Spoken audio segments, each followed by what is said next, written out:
The way in which the data estate has changed in the last 10 years has been pretty radical. The way in which people manage and store their data has changed dramatically. However, the way in which we manage that estate hasn't changed almost at all. And that's really where Monte Carlo, that's the reason that we were created, is to help organizations that now need to manage this very complex system. Think of it almost as like a car manufacturing, right? You have all these different pieces that you need to put together. How do you know that the car is safe to drive? To put this in simple words, most organizations just build the car, drive it at 120 miles per hour, and then they learn that like something, the door, flies out or something, right? That's really how we've been treating reliability of data. What Monte Carlo does is connect to your systems across your data estate, learn what your data looks like, help you first and foremost detect issues. We can talk about what sort of issues can come up and what does that look like. But first and foremost, allow data and AI teams to be the first to know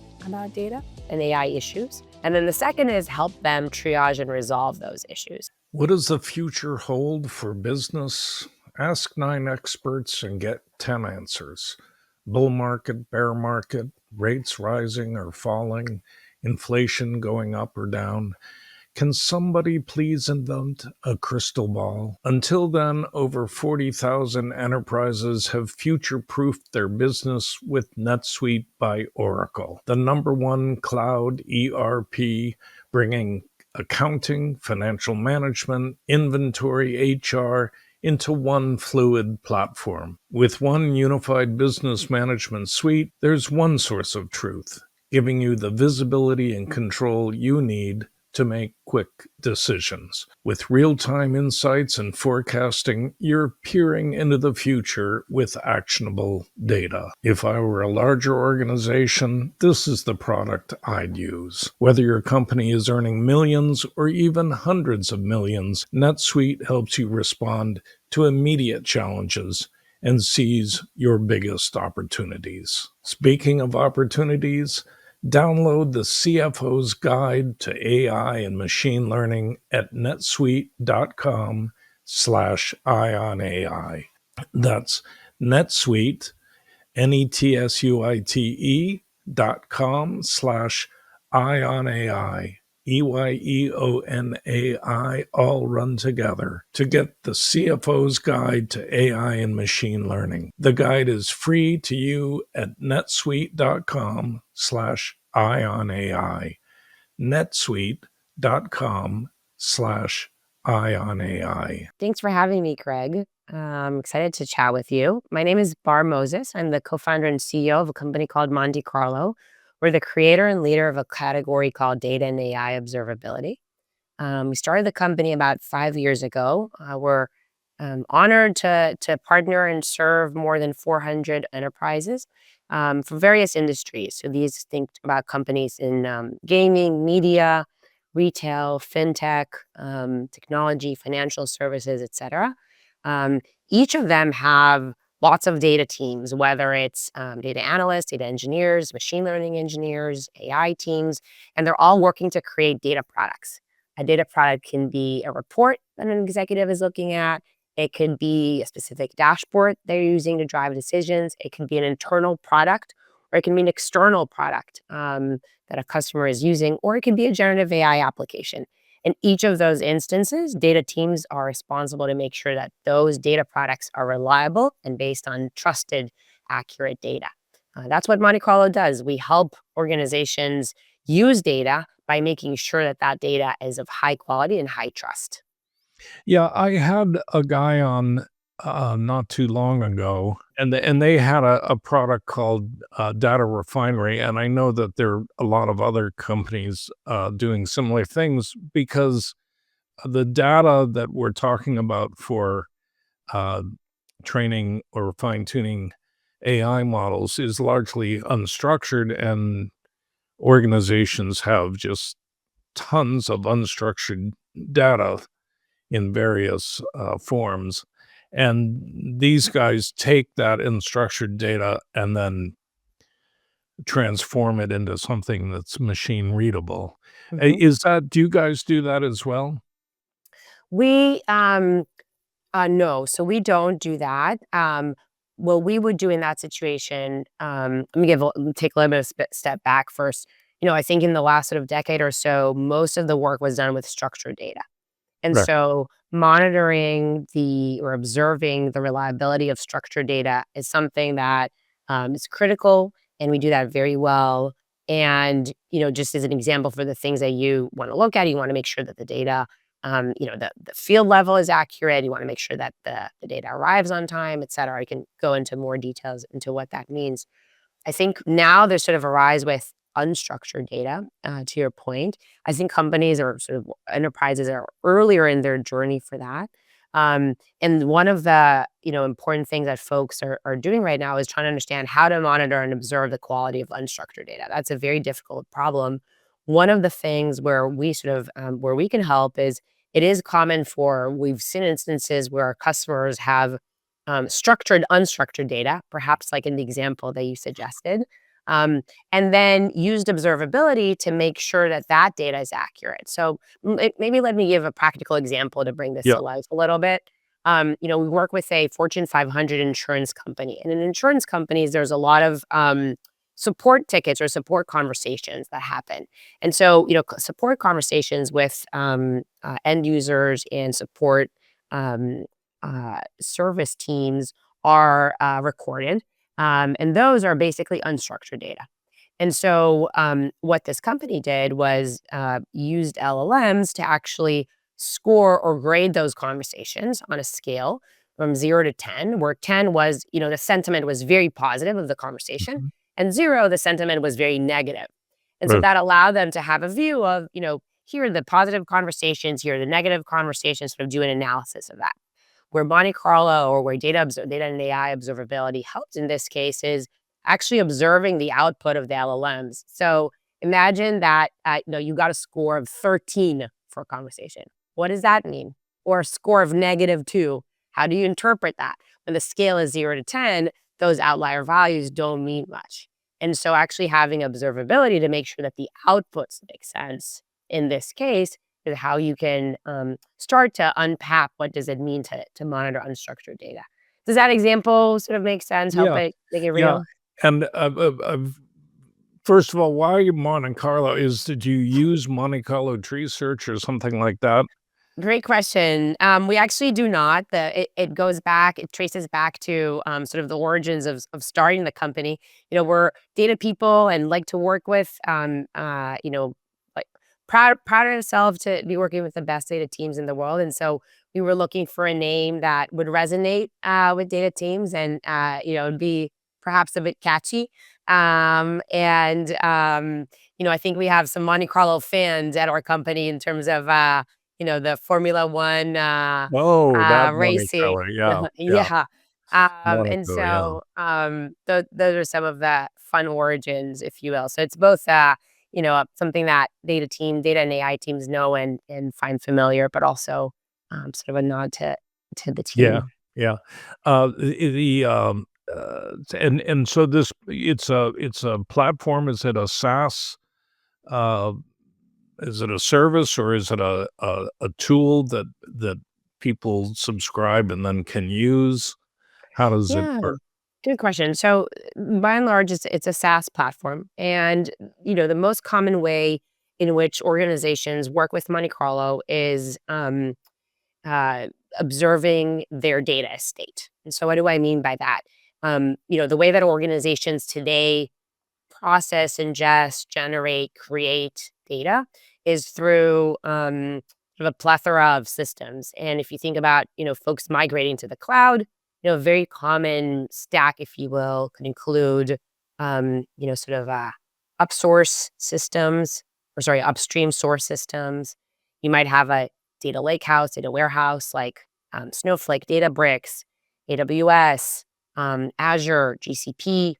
You probably have orchestration solutions like DBT, Airflow, um, and then you probably have either an AI model, or you might have a BI solution like Looker or Tableau, so that you can imagine sort of this pretty complex data estate.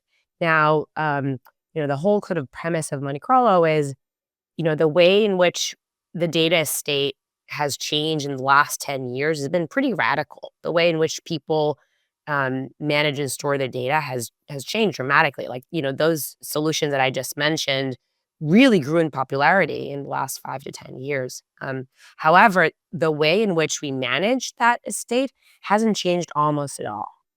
And that's really where Monte Carlo, that's the reason that we were created, is to help organizations that now need to manage this very complex system. Think of it almost as like like a car manufacturing, right? And You have all these different pieces that you need to put together. How do you know that the car is safe to drive? Um, yes, most, to put this in simple words, most organizations just build the car, drive it at 120 miles per hour, and then they learn that like something, the door, flies out or something, right? That's really how we've been treating reliability of data.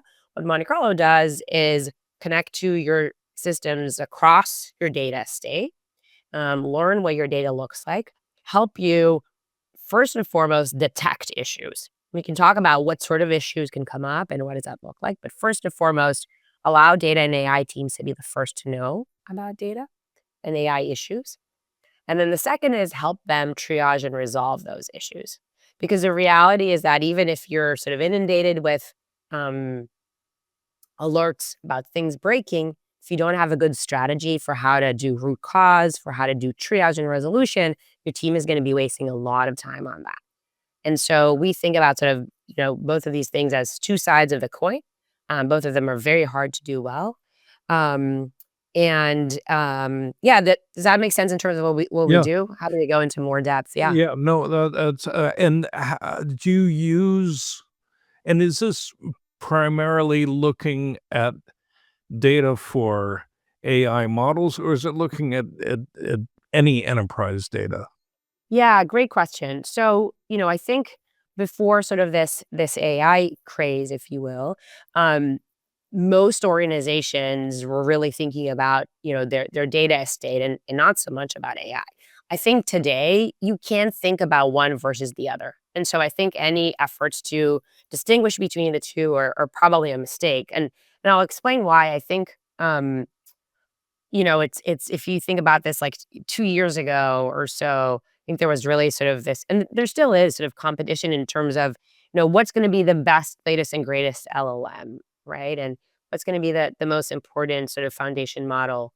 And the reality, and you're seeing this, with OpenAI and Meta and, Anthropic and, with DeepSeek, we sort of appended the whole thing. And, for folks who don't know, DeepSeek is a company that's sort of allowed to run these models at a significantly lower costs, like orders Mhm. of magnitude lower, and basically sort of put into question the whole reason of how to build these things at scale. And I think what we are seeing is that every single company has access to the latest and greatest model. And so, every single organization can, um, you know, use OpenAI or Anthropic or any other solution. And so, in a sense, um, that doesn't actually present itself as a competitive advantage, because if everyone can do it, like everyone has access to, the whatever the best 2,000 PhDs can create, then so the question is, what is my competitive advantage, or what is my moat? And I think what we're seeing in working with companies is that the moat is really the data that's powering Yeah. those models. Because, and I'll just give a particular example. Intuit is a company that has a financial sort of AI-driven financial assistant, which basically, takes is based on RAG pipelines, and takes information about um, what kind of car Craig has and where does he live, and all this information about Craig, and then surfaces back to you recommendations, Alright. tax advice recommendations. And so if the quality of that AI product is only as good as the quality of the data that it relies on. And so if I have the wrong information about you, Craig, I might be surfacing the wrong information.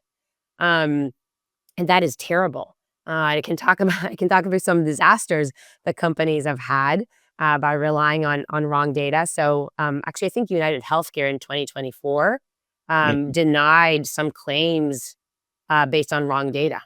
Yeah. And so, there's significant sort of societal and brand, if you will, implications for getting the data wrong. And so, I think what we're seeing is that a lot of organizations are now rushing to get their data right, sort of be AI ready, if you will, so that the data that's powering their AI applications can be reliable and trusted. Um, we really sort of more than it's actually, just I'll share another anecdote. We recently did a survey with data leaders, and we found that 100% of them feel pressure to build AI applications. And 90, I think 96 or 97% of them actually do, Mhm. which is great. I guess folks are up for the challenge. However, only 2/3 of them actually think their data is AI ready or that their data can be trusted. And so there's this tension where people really want to build with AI, are putting the resources behind that, but don't have the foundational data or the systems to serve that data in a way that makes their AI products reliable and trusted. Mhm. And because of that, I think we're seeing more and more companies working hard to make sure that their data is actually accurate and reliable. Can talk a little bit about the reasons for why data goes wrong. I think that's like one of the key things that folks are trying to wrap their mind around, because it's not straightforward to try to understand how to observe your data and AI estate. Let me just pause there. Yeah, well, but yeah, I wanna hear that. Is your platform or your system, is it a generative AI platform? I mean, do you have a conversational interface that then, looks at the data and can answer, or is it more, of an IT solution than that? Yeah, I mean, I would say so. That's a great question. So we definitely have AI features, if you will. So as an example, we when we start working with a data team, the first thing that they want to do is understand what their data looks like and understand what they should monitor. And what they should monitor could be, for example, like let's say if we're working with the sports team or baseball team, and they're collecting information about um, player stats, for example. And so they want to set up monitors about, um, the speed at which the ball is thrown, or any sort of statistics about the players, as an example. And so actually, like coming up with the list of monitors for that is quite hard. And Mhm. so what we do is we use AI to come up with a recommendation for which monitors you should have. And so we actually analyze sort of the data, profile the data, and suggest that make recommendations. Basically, that's one example. Another example is, we allow um, data teams to basically write in natural language what sort of monitors they want. We use AI to help them create those. We also use AI to help them basically understand correlations between different things that go wrong. So what I mean by that, if someone has sort of detects sort of a data issue or an alert, they want to understand the root cause. The root cause can be actually an amalgamation of a few different things. So we think of the things that can go wrong as the data, the systems, the code, and the models. So the data you sort of mentioned, we have both structured data and unstructured data. Mhm. And, an issue in the data could be like just a problematic data source that Mhm. sent a bunch of nulls, for example. Systems, it's your model APIs, your orchestrations. We sort of talked about that before. And the problem can be like just a job failed, as an example. So that's data systems. Code is basically sort of what engineers write to transform the data, and you could have an issue with the code that happens all the time. If someone makes a change to the code, has a mistake in the code, and then the fourth is the models. And so you could have a outdated version of a model. The model might not be served on time, or there might be inconsistency in the results of the model. Like you could have the same prompt sharing a different result each time, or maybe the prompt is poorly written and doesn't have all the contextual information to provide a good answer. And so, when there's a data issue, the root cause can be traced to a failure in the data, the systems, the code, or the models. And oftentimes, it's actually all of the above together at once. And when a data team needs to decipher what went wrong and why, that's where observability can help. And so we use AI to help explain what went wrong and why. So Yeah. you help correlate between the issues. There's an orchestration job that failed. There's also a schema change that happened at the same time.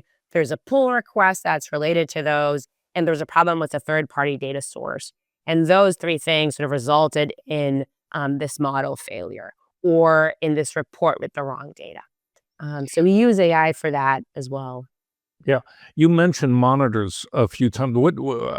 Not a data person, so what do you Yeah, it's mean okay. by monitors? Yeah, great question. So, monitors can be monitors of there's a few types of monitors. Maybe the most basic type of monitor could be, I receive data from Craig every morning at 8 a.m. And I didn't receive data this morning. I don't know why. In a sort of a real life example, this might be I receive information from LinkedIn every morning at 8 a.m. And this morning at 8 a.m., I didn't get information. The API failed. So you could set up a monitor that automatically tells you, let me know if the data did not arrive at 8 Yeah, a.m. I see. Another example of a monitor can be, I typically get from LinkedIn at 8 a.m. 1,000 rows in my table, 1,000 rows of data. And if I'm getting only 20 rows or if I'm getting 20,000 rows, I need to know because something's weird. And so you might set up a monitor that tells you, maybe the volume of the data here is abnormally low or abnormally high. And I'll just give a final example. Let's say I'm tracking, um, I'm tracking, what kind of toppings I have in a pizza. And suddenly I get chocolate. What sort of a topping is that? And so, I might want to set up a monitor that says pizza toppings can only include these 5 values. And if I get anything else like that, then please let me know. That must be an error. I cannot have chocolate on my pizza. That would be a disaster. So Yeah, those are types of monitor. Does that make sense? Happy to give more sure. examples. Yeah. No, does data observability also go into, measuring the bias of a data set in different ways? That's a wonderful question. That's something that we're asking ourselves. We haven't built that at Monte Carlo today. That's not, it's definitely something that I think is going to be very, very important. And for a variety of reasons. We haven't built it to date, but perhaps in the future. Yeah. It's a SaaS offering, an enterprise connects to your platform, and then does the platform automatically scan your systems and identify data sources, or do you have to list them? Great question. So we would typically want or would have the data team point us to their data warehouse or their data lake, their data orchestration, um, and sort of the various solutions in their data estate. And those can be many and varied.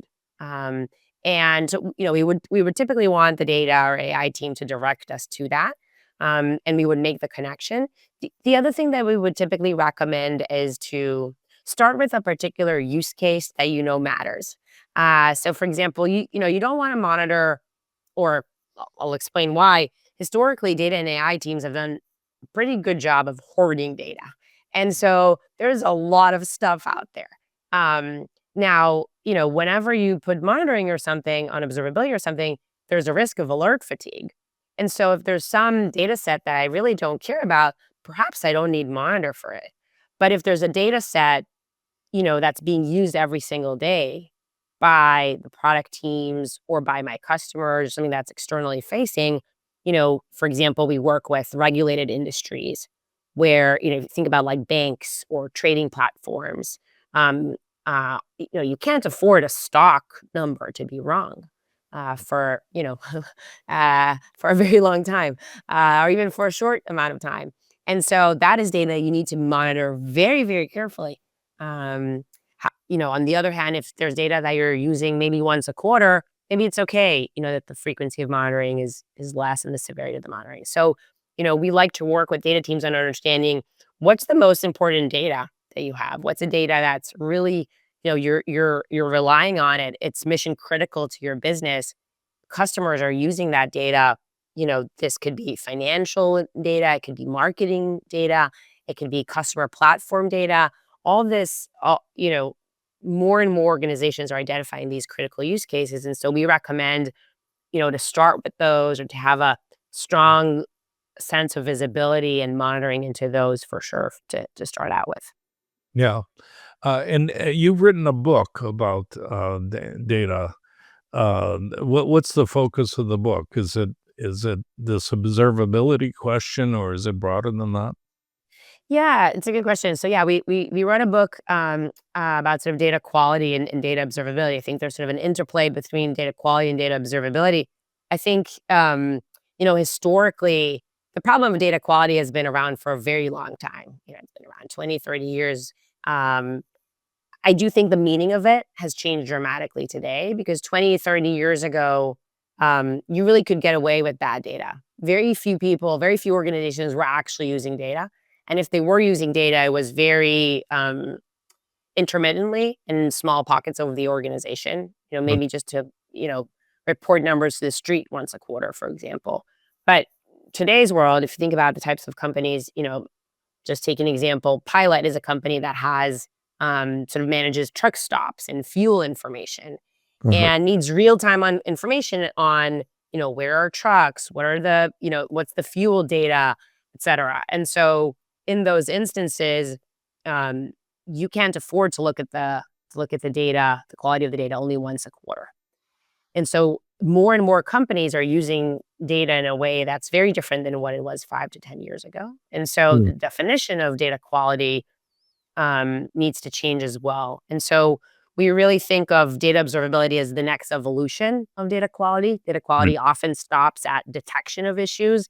Data observability helps you take it from detection to resolution and triage remediation of issues. So data is fascinating because since I've been paying attention, which is only since about 2017, there's just so much data that's being created in every organization. As you said, people didn't think about it a lot before because it wasn't considered that valuable. But now that you have AI that feeds on data, people are starting to store it and analyze it. And how many different uh, kinds of storage, S3 buckets and relational databases and these all these is that uh, sort of surface expanding with increasing numbers of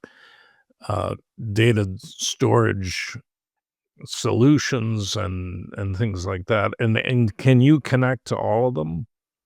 Yeah, you're actually spot on. So one of the things that we've seen happen in recent years is this explosion of these technologies. And so oftentimes companies will have multiple from each of those categories that you mentioned. For different purposes. One can be for analytical data, one can be for real time data, one can be for data science and AI use cases. So there's actually, legitimate reasons for why you would want to have different ways to store and process data. Now, as there's been this explosion of these solutions, it's really hard to make sure that the data is accurate and reliable in each one of Right. those. And so you're spot on. The idea of data and AI observability, or what Monte Carlo does, is connect to each of those and help teams make sure that the data in each of those is accurate, reliable. And by that, I mean all of the data is there. The data is actually the right data. It's arriving on time. The volume of the data is what you expected. the connections between the data are the right data. Its output is the right output. So there's sort of a lot that goes into making sure the data is trusted. Uh, sort of a variety of different techniques to make sure it's trusted. But you're right; it's a lot harder for organizations to do it now that data is spread across a very different number of integrations. So Monte Carlo, we have over 50 or so integrations that we connect to, where our team would deploy Monte Carlo within 24 hours or so would start seeing lineage. So lineage means that we automatically parse the connections between the tables and the fields to understand, which how is data flowing.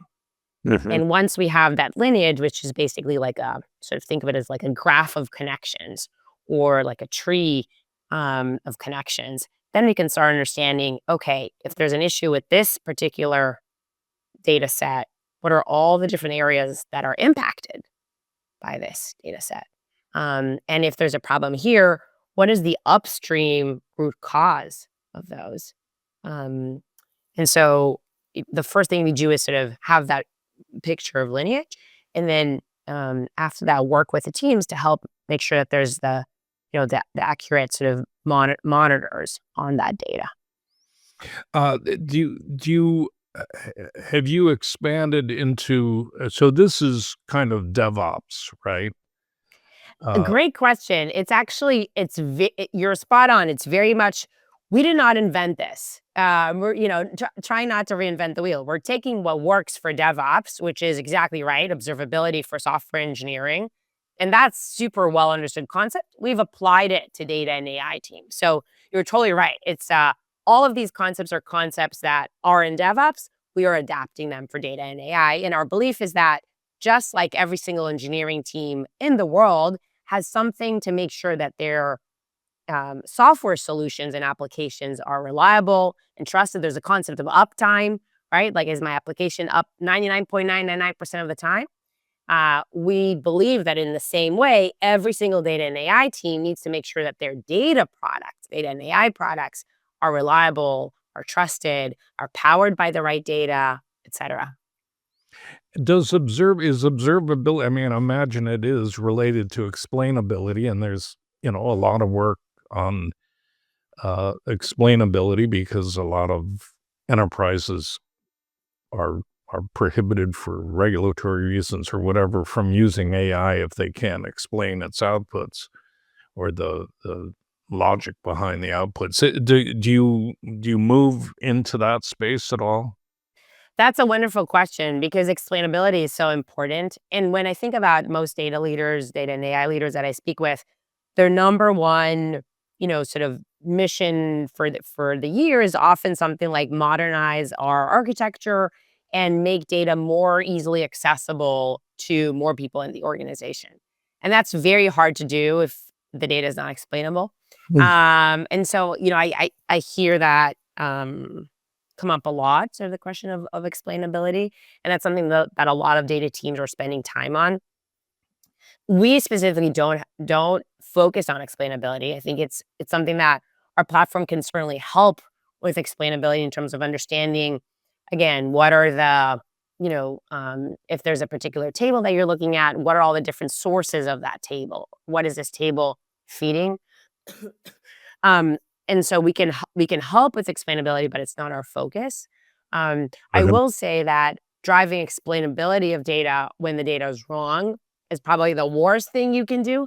And that is sort of a mistake that we do see folks do is they'll try to drive adoption of data, but when the data is inaccurate, people will default to not using it or not trusting it, and then there's the brand of the data and AI team is tarnished. Um, right? Because they're basically supplying data to users who don't trust the data, and there's finger pointing, and they'll complain and say, "Hey, the data looks wrong," and my dashboard is blank, or the model output doesn't make sense. And in all of these cases, the finger is always pointed towards the data or AI team. And so that is something that's quite destructive in an organization. So we will typically help with first making sure that the data can be used, is trusted, is reliable, and then also organizations will take that a step further and make sure that it's explainable, if that makes sense. Yeah. Are you, uh, you created this category of data observability. Um, how do you see the principles of data reliability and trust evolving to address the challenges of uh, a probabilistic technology like generative AI, where you have hallucinations and you're trying to maintain transparency in the inputs so that people can see if there's a problem in the outputs, or even if not explainability, at least be able to identify if there's a problem where it originated. Yeah, 100%. Um, and maybe this is a good time to talk a little bit about what folks are doing today. I think, Mhm. especially with you mentioned hallucinations and other things, most organizations in those instances are defaulting to sort of human evaluations, where you can have like an end user like thumbs up or thumbs down or sort of score a certain response. Um, I think those types of evaluations are 100% a critical part of making sure that your model is performing as you expected, and mostly that it meets the user's needs and expectations, if that makes sense. I am finding that it's a necessary but not sufficient solution. Um, and I say that because it's very hard to do things like gaining visibility into the problems that we talked about across data systems, code, and models in a way that's manual and relying on human intervention. And especially when there's both structured and unstructured data, um, sort of having automation to do that is a lot easier. Um, it's also, the advantage of having sort of automated or AI driven observability is that you can actually both monitor and troubleshoot changes across your entire AI value chain. And so oftentimes an end user will only interact with the output, of a certain prompt, a certain model, but they don't actually have visibility to everything upstream. And oftentimes the problems do occur upstream. And so having, some way to monitor in a more holistic ways is very important. Um, and again, you sort of mentioned, I think detecting the issues or understanding that the data that the, that the output looks a little off is maybe only half of it. The other half that I think is going to be really important is being able to tie, the quality of the output from a model back to the root cause that you need to address. And that could be because there's something wrong with the model, or it could be something wrong with the data itself. It could be that the training data is stale. Um, there's so many other reasons um, for why there might be hallucination. You really need to have this full visibility into your data systems, code, and models to make sure that you minimize those as much as possible. Yeah. And how is this presented to users? Is it a graphical interface uh, with charts and alerts and that sort of thing, or is it a text interface that's giving insights into the data? I mean, what does it look like for someone using the SaaS product? Yeah.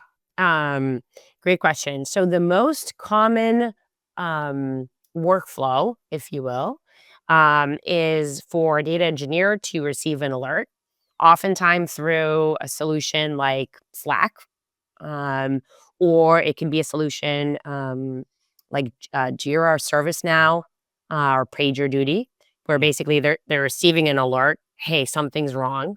So they might configure it such that if it's a Sev zero, the utmost priority or utmost criticality type of alert, they'll go directly to PagerDuty. Um, and the first sort of information that they get is what type of alert this is. So, for example, the alert might be, there's a particular data set that you expect to arrive at 8 a.m. It's now 8:01 and the data isn't here. example. Hmm. Or the alert that you might receive might be, you know, um, we suddenly got a field that says chocolate for your pizza toppings. Mhm. Something off, come take a look at it because this is weird. So the first interaction is actually getting that alert. And then typically what folks would do, they would start to triage it. So they would click into the alert and then they would go into the platform. And then that platform and the platform, what you can see is basically sort of an investigation page with all the various information in one place. So you can see, this is what you can basically double click into the specific alert. So you can Hmm. see this is what the data looked like historically. And today, this is what we're detecting that's off. So, for example, every single day the data has arrived at 8 a.m. And just this morning it doesn't. But then if you look, a week ago, you can actually identify that, once a month the data is off, for Mhm. example. And so in that instance, you might say, oh, okay, this is just seasonality. And then our model actually can adjust and learn to that and say, once a month there's a dip and the data arrives at 9 a.m., for example. Um, and so basically the idea is through the platform, you have various information. You can profile the data. You can have different cuts of the data to understand what it looks like. Hmm. And that allows you to better understand, what sort of the root cause. So we might surface information to you about, you know, um, anything that's sort of upstream of that may have changed. Some basically correlated changes that happen around the same time. And so, the team member might, learn that there's a specific problem, and then they would go ahead and fix that problem. So that's sort of the most common workflow. There's another workflow, which you mentioned sort of around dashboards. A dashboard can give you a more holistic view, and it can give you that at the data product level. So what do I mean by that? You can actually construct a data product in the platform and say, these are all the assets that contribute to a particular data product. Like, for example, I'll use something domain based. This is a data product that helps our marketing team set up a campaign, um, a particular campaign that they're running right now. And so I need to monitor this entire data product and I want to look at the health of the data product overall. And so a dashboard might tell you, you know, the data has been fresh, the data has been up to date, the jobs have been running correctly, the SLAs are tight, sort of all the different things at kind of the data product level to give a sense of uptime of the data product, if that makes sense. So that sort of gives it a higher level overview. And then for an executive, you can actually see a summarized view of that. So you can say, my organization has more than 100 data products. How many of them are green? Okay, 80% of them are green. Great. Can we get to 90% of them to be green next quarter? What does that look like? And so data executives are starting to sort of manage, the health of their data products and have the sort of visibility and also measure the success or the health of their team in working through the work incidents. So one of the most important measurements is time to detection. How quickly do we know about issues? Mhm. And then time to resolution. How quickly have we resolved issues? And so data teams often measure themselves on that. For example, it takes us, an hour on average to know about issues, and we've improved in the last year from 20 hours down to 3 hours to resolve a data issue. That operational muscle is very important for customers to build. And, just starting by having a baseline is amazing for many teams because they haven't been measuring this and they've been hit by, their customers or their CEO or whoever it is to make sure that the data is trusted and they don't have a way to communicate about how Mhm. they're improving the data. So hopefully that gives you a sense of, various Yeah. workflows.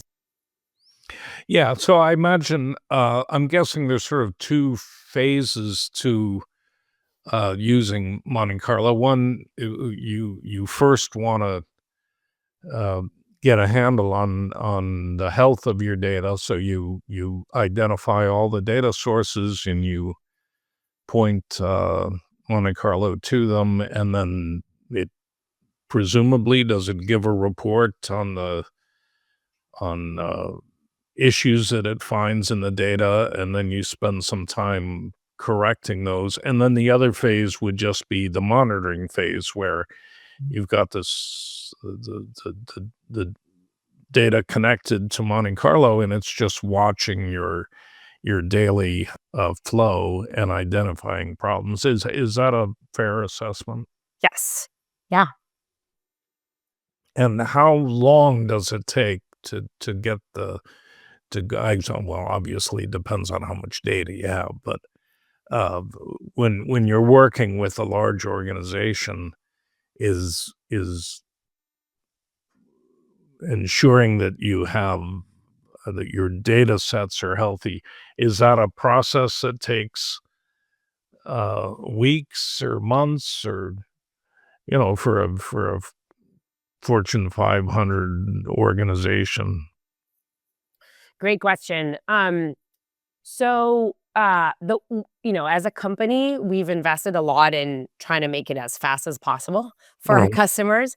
We know that, or I think that the days of, signing up for a SaaS solution and then waiting for 9 to 12 months until you see value, I don't think that works anymore. I don't think you can pull that off today, as a vendor. And so as a company, we've invested a lot in being very easy to work with. And that means being very easy to get started with. Also, from a legal and commercial perspective. And so our model makes it very easy for organization to start, but also from a product and deployment perspective. So we invest a lot of time. We have a full engineering team dedicated just to making sure enterprises can get up and running very quickly. Because if you're not deployed, you can't see any value. So our goal and our team is incentivized only to make sure that the customer is deployed as fast as possible and can start using the solution. And so we invest a lot of resources in that. And so in the simplest instance, you know, for a small organization, that could be a matter of, a couple of hours to just Yeah. get integrated, and start seeing value very quickly, maybe even within a day, right? That would sort of be on one end. I think for larger organizations, oftentimes, they have security requirements and DevOps requirements and various permissions and authorizations that they need to go through. And so our job is to help shepherd them through that, to help them navigate that in the best way possible. And, we typically try to do everything we can to make it as easy as possible. To hold ourselves to the highest standards across all those areas and make it easy for enterprises to work with us in terms of the certifications that we have and, our documented processes and policies to do that.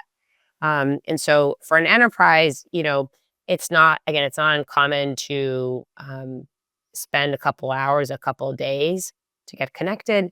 And then within a week or so, you can already start rolling this out to your team.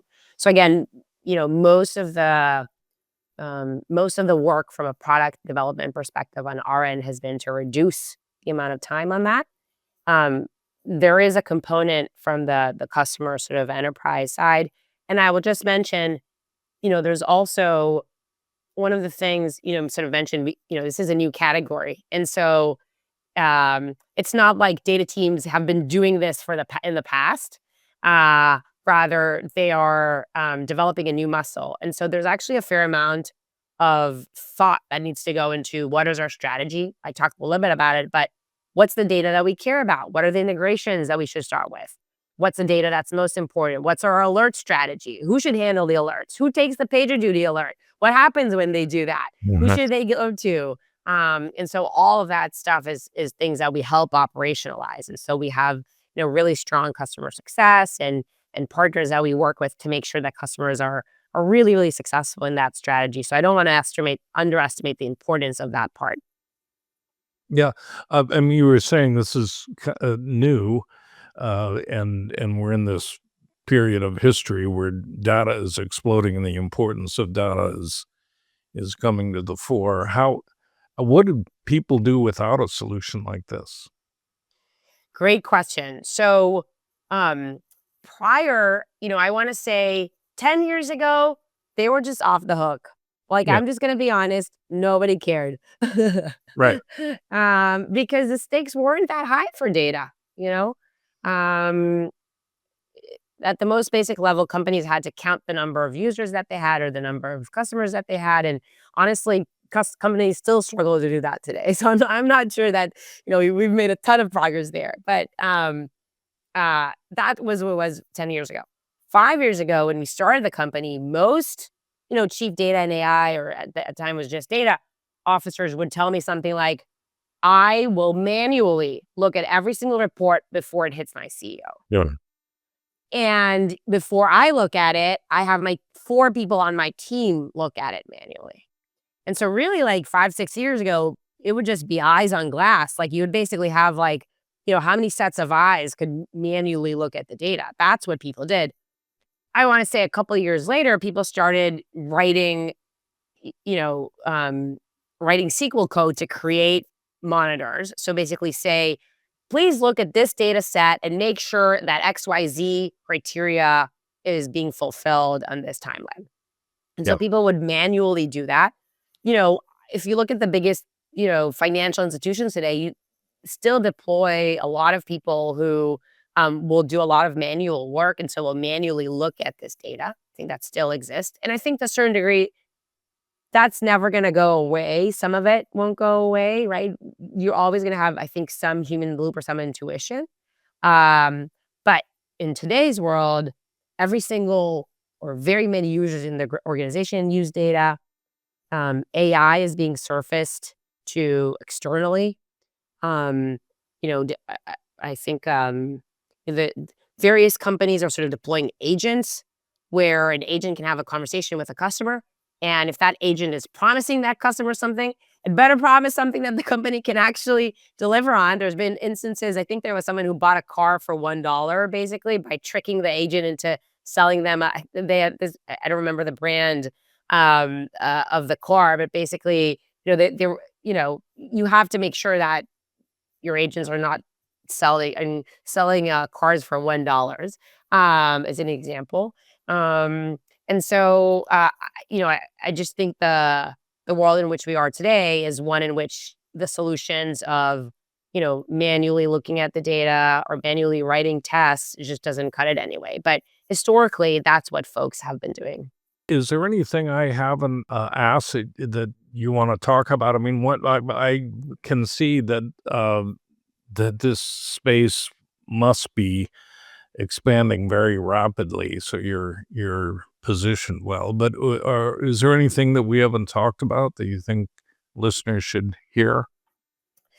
I think we covered a ton. I mean, I think you had great questions. I'll just end by saying I'm super excited for the next 5 years. I think if you look at like the last 10 years, the last 5 years, we've made a lot of progress. I think we're going to make even more progress. Yeah. And the thing, where I find my passion, where I wake up every single day is I can't imagine a world where data isn't the most important, data and AI is the Yeah. most important part of our lives. I'm very excited about that future.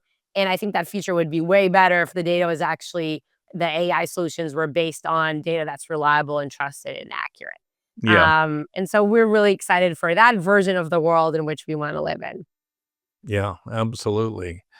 Okay, Bar. Well, that's fascinating. I mean, these are all these worlds that are connected to what I spend most of my time paying attention to, and that I know very little about.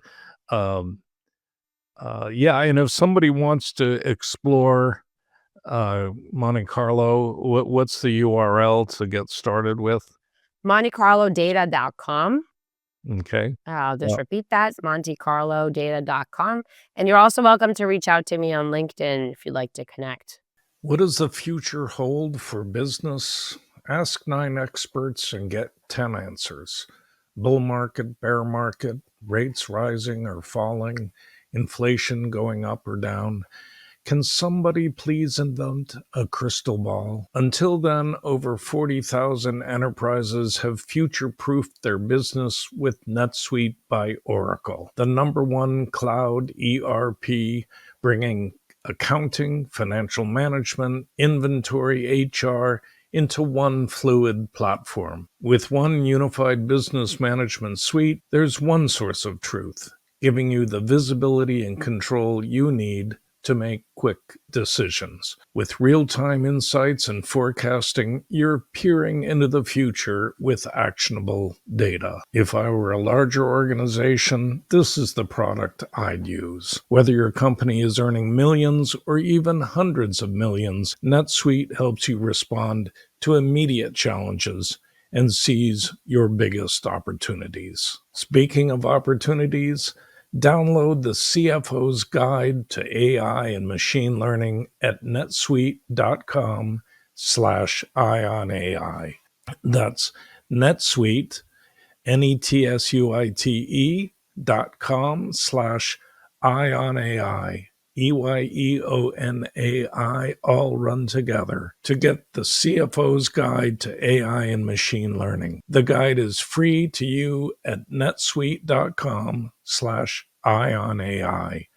netsuite.com/ionai.